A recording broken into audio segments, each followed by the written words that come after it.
Então, nós estamos no estudo 18 de Mateus. Gente, o livro de Mateus está acabando e está chegando a melhor parte. São os capítulos finais, e sabe que os capítulos finais sempre são emocionantes, né? Que nem novela, só que é melhor, porque isso não é ficção, não é uma obra de ficção. Nós sabemos o final e eu vou contar para vocês. Já li o livro e no final dá tudo certo. O final do livro, o final da história, acaba todo mundo, o mocinho vence no final. Então, quem pegou as perguntas,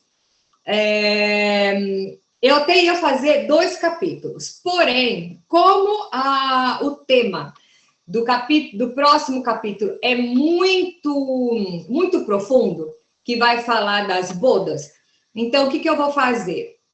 Eu vou... Ai, tá pulando. O que eu vou fazer? Eu vou fazer só o capítulo 21, e aí depois a gente faz o outro, tá?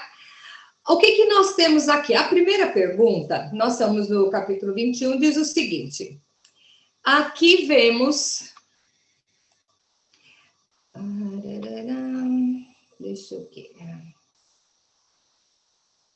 Deixa eu só aumentar aqui, porque a imagem está pulando.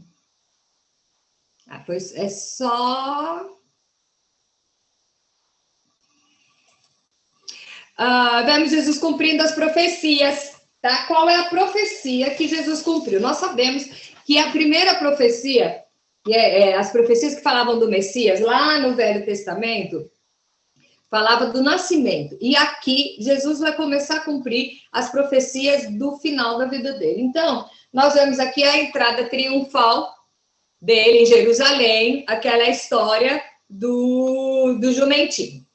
E aí tem gente que fala assim, mas Jesus era pobre, porque ele entrou em jumentinho. Gente, naquela época não tinha BMW, tá? E Deus falou, vai pegar um jumento, o filho da jumenta, que seja novo, nunca montado. Então, Deus ainda proporcionou um 0 quilômetro para Jesus, tá? Porque ele ia entrar em Jerusalém, numa entrada triunfal. E é muito interessante a gente observar isso, sabe por quê? Ele entrou e as pessoas reconheceram que ele era o Messias ali. Isso é que é muito legal. Então, reconhecendo que ele era o Messias,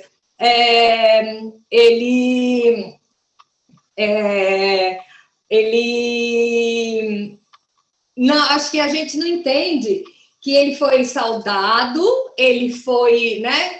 E, de repente, o que acontece? Esse mesmo pessoal crucificou ele mais para frente. Então, é uma coisa que não tem muita lógica, né? Não tem muita lógica. Aí você fica pensando... Peraí, só um minutinho. Então, não tem muita lógica, que serão as mesmas pessoas. Aí você fala, mas eles sabiam. Pois é, gente, a gente faz a mesma coisa, tá? A gente faz a mesma coisa. Então, o que diz aqui? A pergunta é qual é a profecia que foi cumprida? Foi o quê? Que ele ia entrar numa jumenta, então ele mandou os discípulos pegarem uma jumenta e pegar o jumentinho, e ele entrou, né, vestido aí. A segunda pergunta é o seguinte, como foi a salvação das pessoas e por quê? Olha que louco que é esse texto, que vai do 9 a 11, diz o seguinte, as multidões, tanto as que precediam como as que seguiam, clamavam, Hosana ao filho de Davi, bendito que venha o nome do Senhor. Quer dizer, eles reconheciam que Jesus era o Messias. Não tinha dúvida. Não tinham dúvida. Então, o que acontece? Como que eles sabiam? Eles sabiam que era o Messias, que Jesus era o filho de Davi, que estava cumprindo, e mesmo assim, poucos dias depois, mataram ele. Mataram ele, porque o ser humano, ele é inconstante, ele muda de acordo com com a vivência, com as informações que recebe. O ser humano é muito influenciável. E aí você fala, mas eles fizeram isso. Nós fazemos a mesma coisa. Você vai num domingo de louvor, culto de louvor, de poder, não sei o que, não sei se o céu desce, a terra sobe, aquela unção toda. No domingo, pega uma carga rápida, aí começa segunda, terça, quarta, quinta, na sexta-feira, você está quase indo para macumba. Você desconverteu, você começa a achar que a Bíblia não é bem assim. Então, não adianta nós criticarmos essas pessoas e sentar em cima da nossa pseudo-santidade, que nós fazemos a mesma coisa. Então, por que está aqui? Para a gente aprender a não fazer. Então, diz o seguinte, Hosana nas maiores alturas, porque ele é o filho de Jesus. Então, perguntaram assim, toda a cidade de Alvoroçou e perguntavam, quem é esse? E as pessoas clamavam, este é o profeta, quer ver? Este é o profeta Jesus de Nazaré da Galileia. Na profecia dizia que o Messias ia vir de Nazaré. Então, estava tudo ali. E eles sabiam. E aí, ele entrou em Jerusalém. Ele já sabia que ele entrou para ser morto. E ele já tinha, várias vezes, nós vimos, mesmo aqui no livro de Mateus, que ele já predisse a morte. Ele já sabia o passo a passo. Mas parece que os cabeçudos não entendiam, né? E qual foi a primeira coisa que ele fez? Nós vamos ver a primeira atitude que ele fez ao entrar em Jerusalém. Ele foi no templo purificar. Ai, aí a gente ouve um mundão assim. Ai, crente tem que ser idiota. Ai, crente tem que ser bonzinho. Ai, porque Jesus amava. Pois é, Jesus entrou de chicote, desceu o reino no povo dentro do templo. Ele não era o sacerdote, ele não era o escriba, catou uma cinta, um chicote. A cinta acho que ele não usava, porque ele não tinha calça comprida, sei lá o que era, mas ele catou o chicote, desceu o chicote no povo. Gente, o que é isso? Ele ficou indignado com o que estavam fazendo na igreja. Então, eu não vou nem ler esse texto, que nós conhecemos, mas ele disse o quê? A minha casa será chamada casa de oração. Vós, porém, a transformais em covil de salteadores. Tá? Olha que pesado isso. Sabe por quê? O pessoal estava vendendo dentro da igreja. Aí eu te pergunto, estava fazendo barraquinha, então é pecado vender lanche na igreja para arrecadar dinheiro para a missão. Larga a mão de ser hipócrita, não é isso que Jesus está falando. Quantas vezes você viu a fé sendo comercializada dentro da igreja? Uma vez eu estava num culto, gente, vocês não sabem o que eu vi. Passando uma revistinha do Avon no meio do culto com um bilhetinho assim, com clips. A reunião é amanhã. Quando essa revistinha passou para minha mão, eu catei e enfiei dentro da bolsa. Tá? Ficaram até meio bravos comigo, mas o que é isso? O que é isso? Existe uma certa igreja, uma certa denominação no Brasil e tem aqui também, que eles vendem acessórios, né? Vende óleo santo que veio de Israel, vende, sabe patuá gospel? Dá a impressão que é patuá gospel, tá? Coisinha vende dentro da igreja. Vende com a desculpa de falar que é propósito, vende bênção. Vende favores. Eu vou orar. E agora vamos falar aqui, que só tem crente aqui, né? Eu quero que vocês me digam. Vocês nunca viram os profetas que vai profetizar contanto que você pague? Eu vi uma pessoa sendo convidada para pregar e assim, se for para pregar, é tanto. Se tiver profecia, é 50% a mais. Aí você imagina o que Jesus ia fazer com esse povo? Desceu o chicote. Ai, irmã, não fala isso. O profeta é digno do seu salário. Ok. Mas você botar preço dentro da igreja, ok, arrisca aí. Jesus vai descer o reino de você. E, apanhar da mãe é ruim, mas apanhar de Jesus eu acho que é mais tenso, né? Então, vamos lá. Aí, depois, nós vimos que ele entrou no templo, primeiro fez aquela limpa, e aí depois, a pergunta é, o que argumentos os escribas e sacerdotes usaram para depreciar Jesus? Porque Jesus já foi lá e acabou com a fonte de renda do povo. Por quê? Eu aqui pergunto, quem já foi em Aparecida do Norte? Não vou entrar em detalhes da religião, se não é isso que vem ao caso. Eu já fui a Aparecida do Norte, era do lado da minha casa, pertinho, a cidade vizinha, tá? E o que acontece? Tem o templo, tem a igreja lá, e tem o que tem de comércio do lado. Tem uma feira, como se fosse uma zona franca, que o pessoal vende coisa do Paraguai. Você quer comprar importado barato, você vai para Aparecida. Tem uma feira maravilhosa que começa na sexta-feira e termina no domingo, de roupa, sapato e artigos importados, tá? Do Paraguai, eletrônico, não sei o quê. Então, eu vou te dizer uma coisa. Isso é fazer comércio dentro da igreja. Isso é fazer comércio dentro da igreja. Ai, mas você está falando da Basílica de Aparecida. Não, gente, na igreja dos crentes também tem. Também tem. Agora, é uma diferença você arrecadar dinheiro, vamos fazer lanche, convida a La Rúbia para fazer pastel, para a gente arrecadar dinheiro para mandar a sayonara para a Índia. Isso é uma coisa, tá? A cara dela! Isso é uma coisa. Outra coisa é a Cleide começa a orar. Sabe festa junina que tem barraca do beijo? Tem barraca da bênção. Vai lá, a Cleide ora por você e paga 5. Ai, mas é oração. Não sei, né? Nossa, minha época de festa junina, vai que a Cleide bota uma barraquinha, né, na igreja. Se você puser, eu vou dedar para o pastor Manuel, tá? Então, o que acontece aqui? Depois ele fazer essa limpa, então, o que eu queria dizer? Até me perdi aqui, começo a falar, mas da risada me perco. Os cambistas, as pessoas que vendem, pagavam imposto para a igreja. Então, o pessoal do templo não gostou, porque se não podia mais vender lá, o que acontece? A igreja para de arrecadar com esse imposto. Então, foi um prejuízo financeiro muito grande. Aí os sacerdotes e escribas ficaram bem nervosos. Aí eles começam a querer pegar Jesus na curva, tá?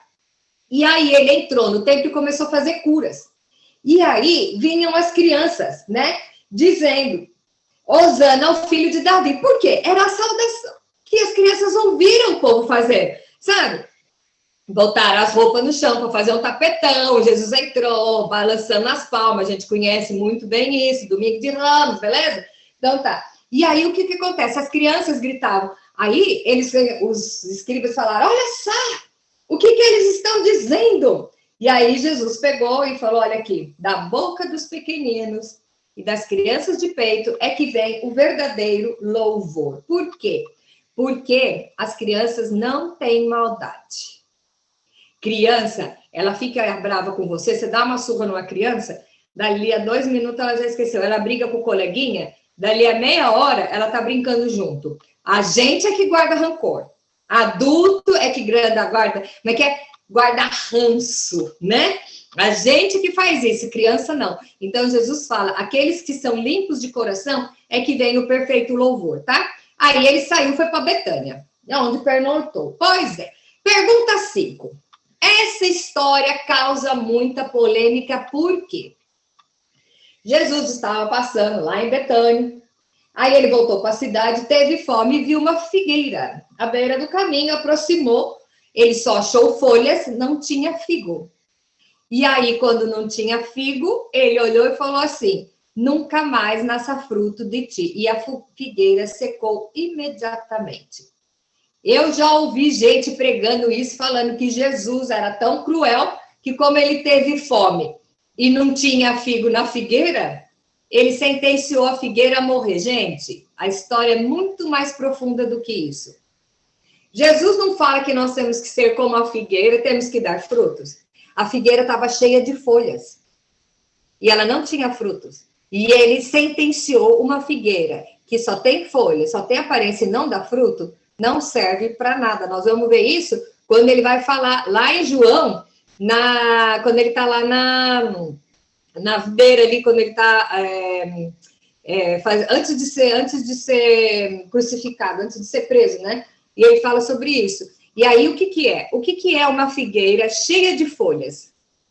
Sou eu e você, que veste a roupinha de crente, é todo bonitinho, todo mundo que passa fala lá, a Kátia é crentona, e qual é o fruto que eu dou?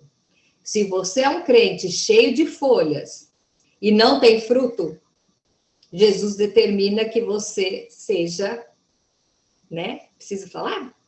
Não precisa, né? Não precisa, já está explícito. A figueira secou imediatamente. Então, a primeira pergunta para mim e para você. Você tem mais fruto ou você tem folha? Você usa evangeliquez para conversar? Você só ouve, eu não ouço música do mundo, tudo nós estamos no mundo, filho. Até música gospel é do mundo, nós estamos no mundo, você não está no céu. Então, tudo que você vive é do mundo, o que você come é do mundo, a música que você escuta é do mundo, a casa que você mora é do mundo. Hello, vamos parar de ser hipócrita, de ser santão? Mas eu quero saber o seguinte, você dá fruto? E qual é o fruto? Se você está estudando com a gente faz tempo, você já sabe o que é o fruto. O fruto não necessariamente são almas convertidas. Tem muita gente que o fruto é o quê? É o seu comportamento que serve de espelho para as pessoas saber como é a vida de um cristão, tá? Então, você está dando fruto ou folhas? Pesado, né? Vamos lá. Pergunta. Aí Jesus tá... A pergunta 6 diz o seguinte: qual foi a indignação dos discípulos em relação a esse fato? Aí os discípulos viram e se admiraram. Nossa, como secou depressa essa fogueira. Jesus pega e responde. Gente, eles estavam preocupados, eles não entenderam essa lição. Eles estavam preocupados com como os discípulos, parece criança de pré-escola, né? Então, eles preocupados porque a figueira secou. Aí Jesus aproveita e fala assim: olha aqui, se você tiver fé, você pode dizer, não só essa figueira que seque, mas você pode dizer ao monte, ergue-te e lança-te no mar. Isso ele falou lá no Sermão do Monte. Você vê que o livro de Mateus, Jesus só vai repetindo os ensinamentos que ele deu no Sermão do Monte, tá? E ele fala, se você tiver fé, você vai falar para o monte, ergue-te e lance-se, e isso sucederá. E aí o versículo 22 eu amo. E tudo quanto pedirdes em oração, crendo, recebereis. Então eu quero parar aqui. Você sabe a diferença entre crer e desejar? Muitas vezes você deseja uma coisa, mas você não crê. Jesus diz que de acordo com a sua fé, é o que você acredita, as coisas acontecem. Eu vou dar um exemplo. Seu avô foi pedreiro, seu pai é pedreiro, seus tios são pedreiro, você quer ser advogado. Você quer ser advogado, mas a sua cabeça, você acredita que você vai ser pedreiro. Você vai ser advogado algum dia? Você pode até estudar, não vai. Porque Jesus fala, tudo que você acreditar, você vai ser. Não é tudo que você desejar. Então, eu pergunto, muitas vezes nós queremos umas coisas, mas nós não acreditamos. Por que nós não acreditamos? Porque nós não temos identidade. Então, nós não temos ousadia para acreditar que eu sou filha de Deus, eu sou herdeira dele, então eu tenho direito à herança. Nós não acreditamos, é por isso que nós não temos. Todas as vezes que Jesus fez um milagre, ele pergunta, o que você quer? Se tiver fé, se você acreditar, acontece. Agora, você acredita que você vai falar para um monte se jogar no mar? Você não acredita. Você acredita que o seu filho vai ser salvo? Que seu filho vai sair da droga? Você acredita que seu marido, cachaceiro, prostituto, eu não sei por que você quer uma coisa dessa, mas vamos dizer, né? Que ele vai voltar? Ele vai voltar. Se você acreditar que é possível, se você acreditar que o sangue de Jesus é capaz de transformar as pessoas, e você se empenhar nisso, ele vai voltar. Se você acreditar na promessa, que a promessa é para você e toda a sua casa, toda a sua geração, os seus filhos, os seus netos, os seus bisnetos vão servir ao Senhor se você acreditar nessa promessa. Mas a gente não acredita, porque a gente fica dando ouvido pro capeta que fica falando, não é bem assim, você não merece, você não tem direito, não sei o quê.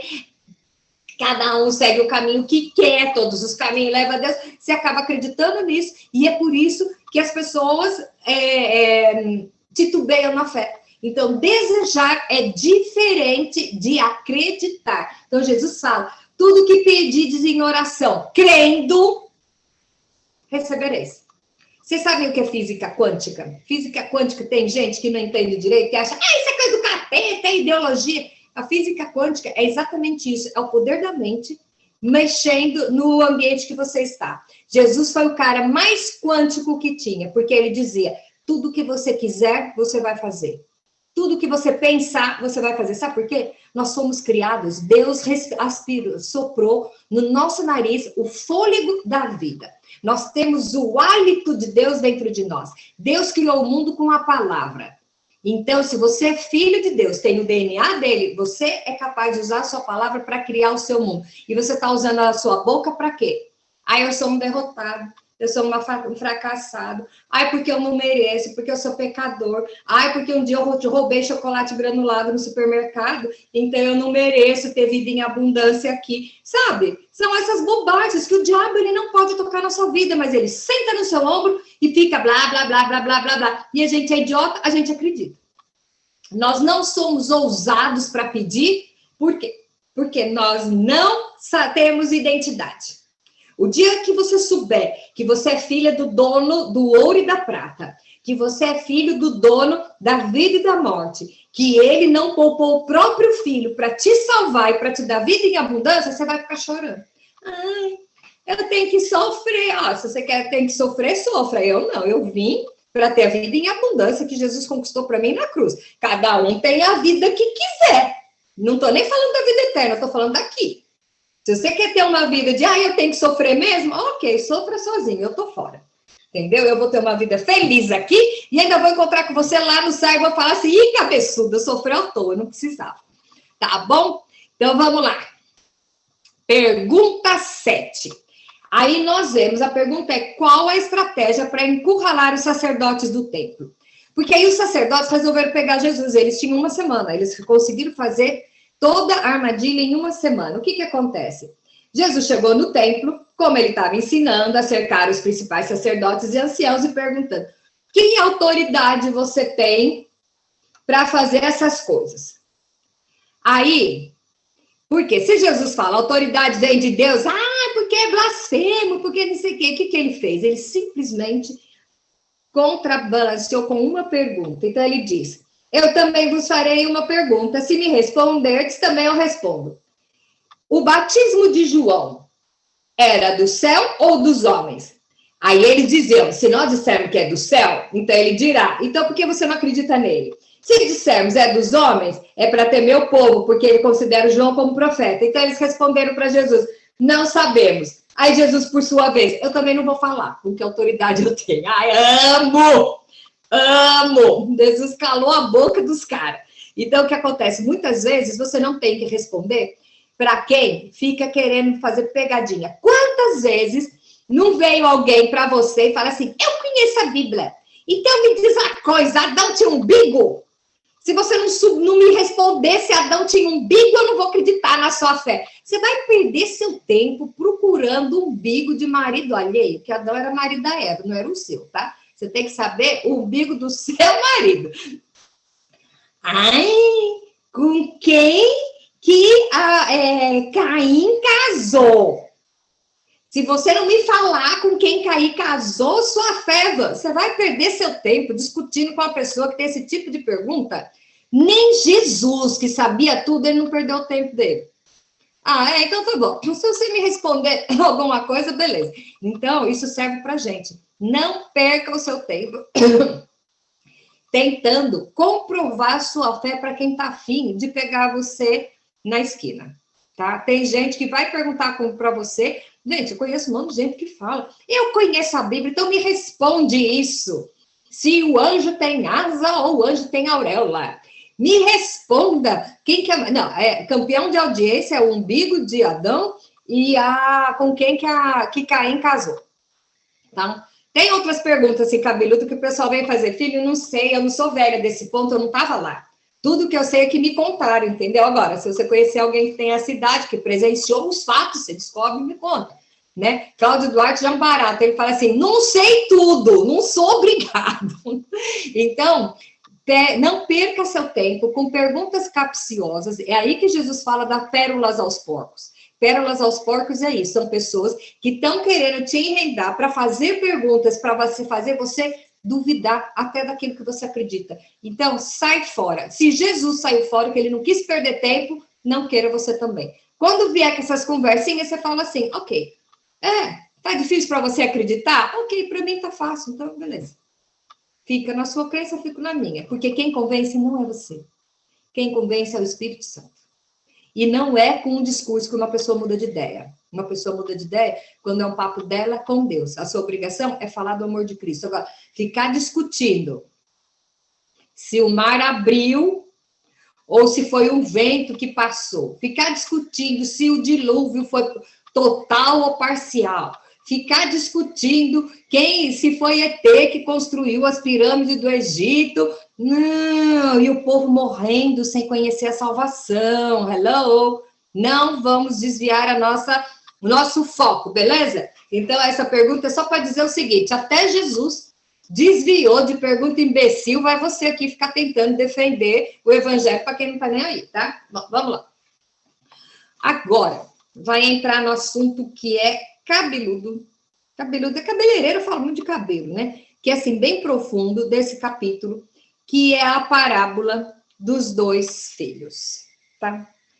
E é muito interessante essa parábola, porque diz o seguinte... um homem tinha 2 filhos. O primeiro disse, filho, vai trabalhar na vinha. E ele respondeu, sim, senhor. E não foi. O outro falou, não quero. Aí se arrependeu e foi. Aí Jesus pergunta, qual dos 2 fez a vontade do pai? Aí disseram, o segundo. Tá? Porque o segundo foi. E ele diz, gente, vamos voltar aqui. Jesus está falando para quem? Né? Para os líderes, para aquele mesmo pessoal que estava, os discípulos lá, os discípulos estavam junto com ele, mas quem pegou eles agora foram os fariseus, né? Então, o fariseu, gente, não é uma palavra ruim, o fariseu é o teólogo da época, tá? Então, ele está falando com os teólogos, fariseus e sacerdotes, e os anciãos da igreja.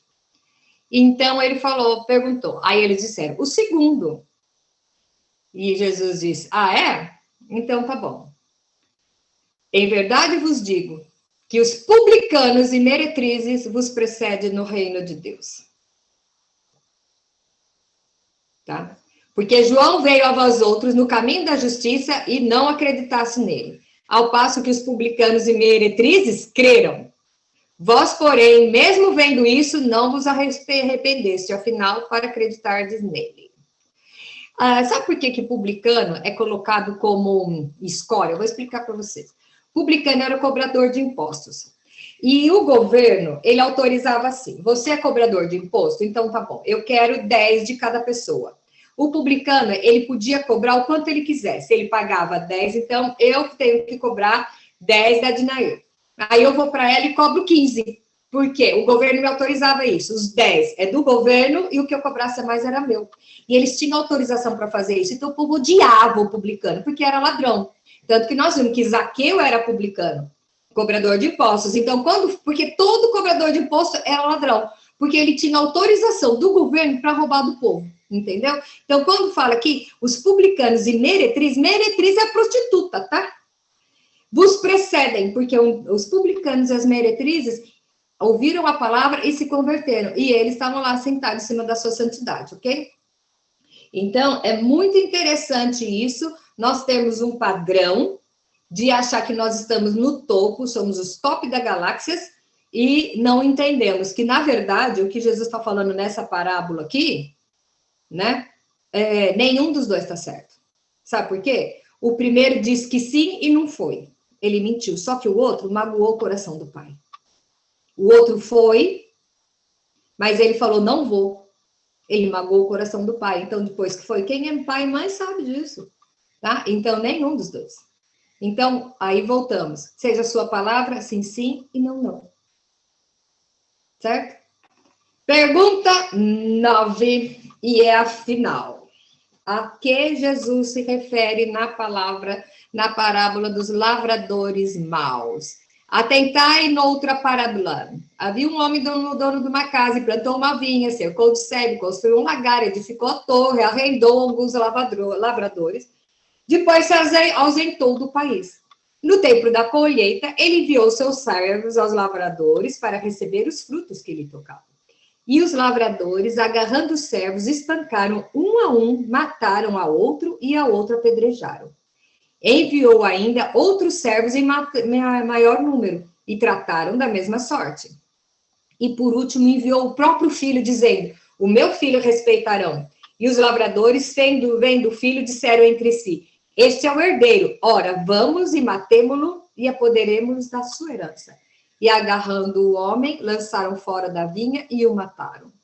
Quando, pois, vier o senhor da vinha, o que fará aqueles lavradores? E aí eles responderam, fará perecer horrivelmente a esses malvados e arrendará a vinha a outros lavradores que remeteram os frutos. Perguntou Jesus, nunca lê essa escritura?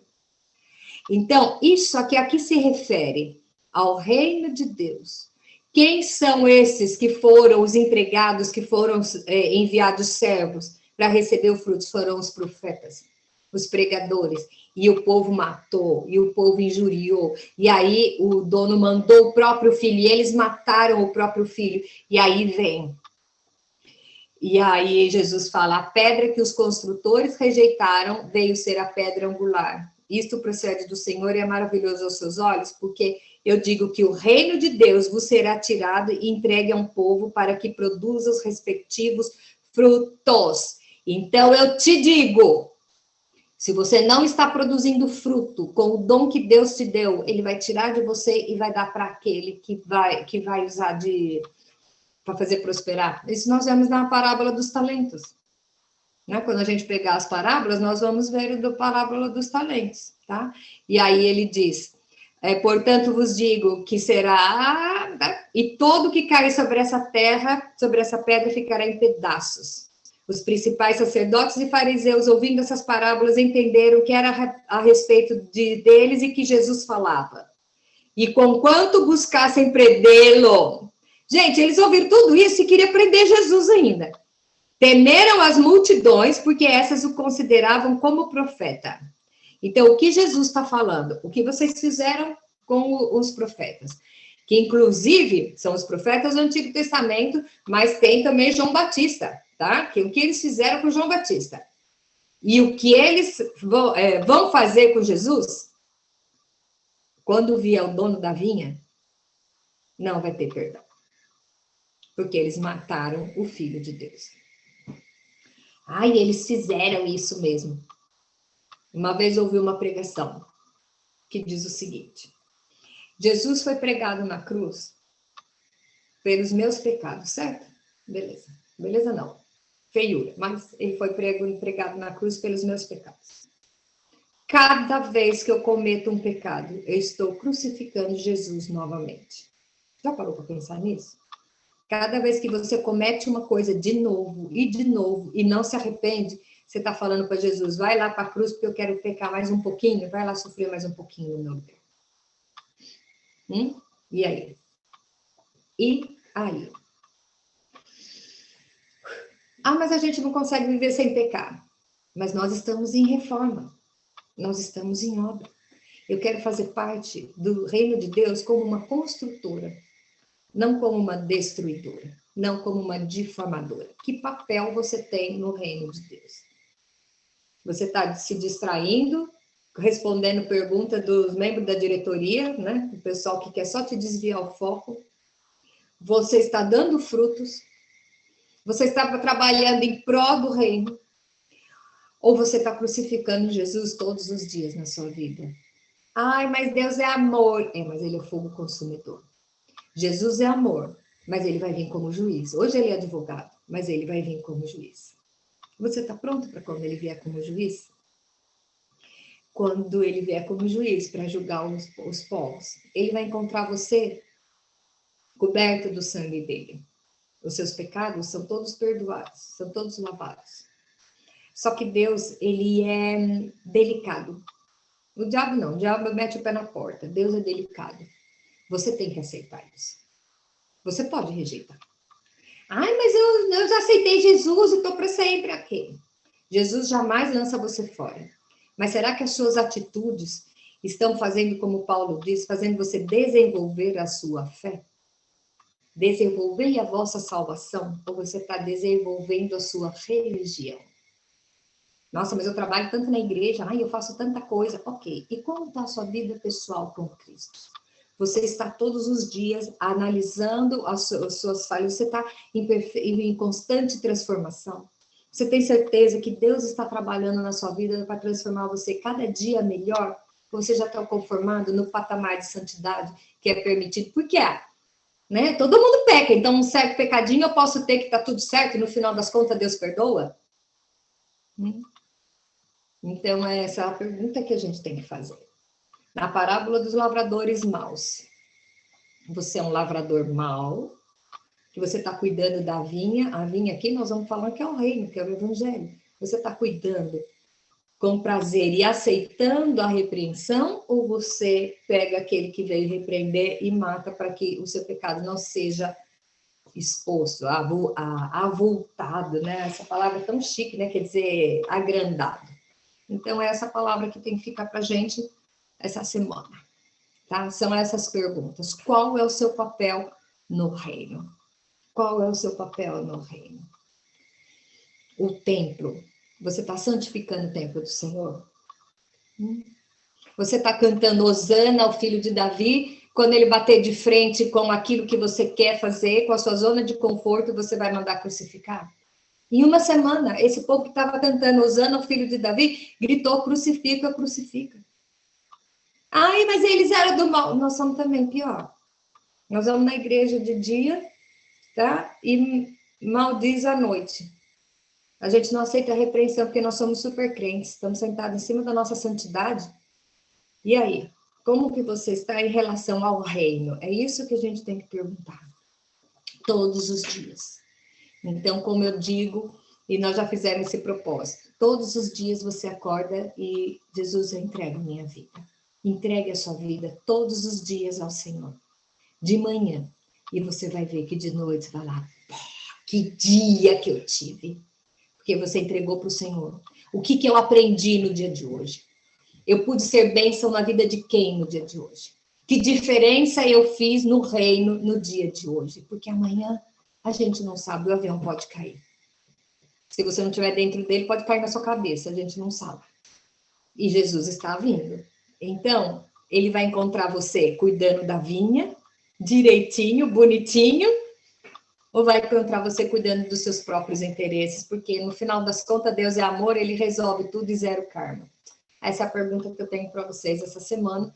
E a gente já se prepare, porque aí a semana que vem nós temos o capítulo 22, e é muito profundo daqui para frente, porque Jesus vai falar do final da vida dele, são os últimos discursos, e ele vai falar da volta dele. E vamos esperar o capítulo 24, que é o resumo do Apocalipse. Então, não perca o capítulo 24. Ah, eu vou fazer propaganda, né? Nem vou dar spoiler, tá? Se você quiser, você leia lá na Bíblia, que você vai ver o que acontece.